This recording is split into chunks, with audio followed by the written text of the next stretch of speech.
Assalamualaikum warahmatullahi taala wabarakatuh.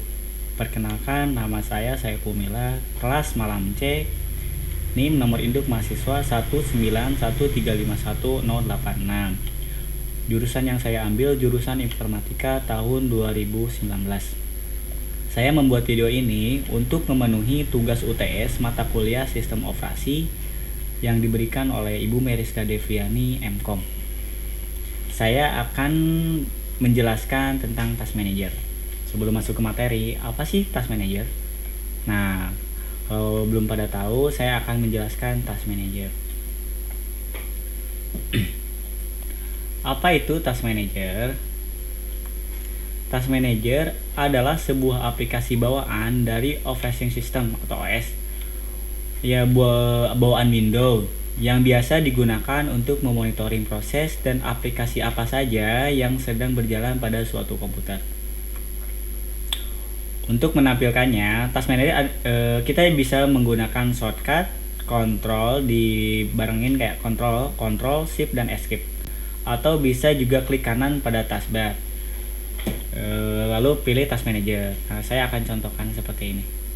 Masuk kita ke taskbar, lalu klik kanan, lalu masuk ke Task Manager. Nah, yang ini ya. Nah, tampilannya seperti ini. Pada perbagiannya ini ada proses, CPU usage, dan physical memory. Nah, apa itu proses? Proses yaitu berapa banyak sih proses yang terjadi yang sedang dijalankan. Nah, CPU usage yaitu menampilkan presentasi proses yang digunakan. Nah, ini ya. Nah, physical memory yang menampilkan presentasi penggunaan RAM.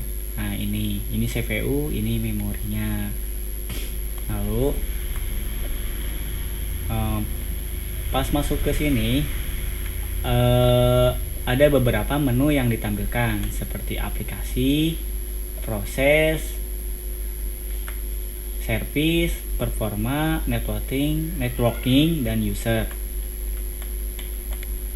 Kita bahas satu-satu ya. Aplikasi. Pada menu aplikasi yang ini nih, akan terlihat aplikasi software apa saja yang sedang berjalan atau sedang kamu buka. Ya, misalkan saya kan membuka OBS Studio yang buat rekam, PPT untuk menjelaskan materinya, dan lain sebagainya. Dan proses, pada menu proses akan menampilkan semua proses-proses yang aktif saat ini, baik aplikasi maupun proses-proses yang terjadi di latar belakang. Akan ditampilkan dari mana sistem tersebut berasal. Kemudian satu CPU, memori RAM yang digunakan, dan deskripsi proses yang dijalankan. Pada default proses akan ditampilkan berdasarkan besarnya memori RAM yang digunakan. Yang memiliki memori penggunaan paling besar akan ditampilkan paling atas, semakin bawah semakin kecil penggunanya. Nah, prosesnya ini nih. Prosesnya seperti ini. Ini aplikasi beberapa proses aplikasi yang berjalan di latar belakang. Nah, CPU-nya tuh dia menggunakan CPU berapa persen, memori juga berapa MB, jaringannya, dan lain sebagainya.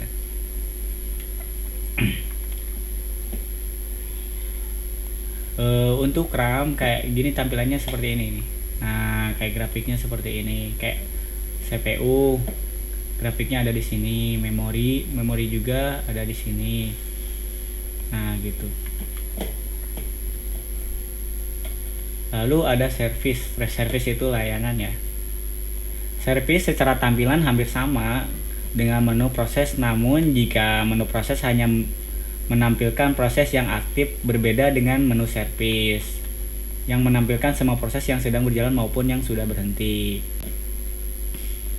Performa pada menu ini menampilkan status penggunaan RAM, kinerja RAM, CPU, dan tampilan grafik yang saya sudah tadi jelaskan. Terus yang kelima kayak networking. Nah, networking itu menu yang ditampilkan status koneksi yang pada PC, mulai dari wireless networking connection, local area connection, dan wireless network connection. Nah, ini dia. Tapi kita menggunakan apa-apa ya, tapi tampilannya bakal ditampilkan di sini. Terus user tuh pengguna ya. Nah ini dia, user itu pengguna, tapi di sini ada tampilan Firdaus ya. Ya ini komputer teman saya sendiri, karena saya keterbatasan media, jadi saya pinjam komputernya teman saya Farid Firdaus. Nah, fungsi-fungsi Windows Task Manager. Fungsi utama dari Windows Task Manager adalah untuk melakukan monitoring terhadap semua kegiatan dan pada sebuah proses.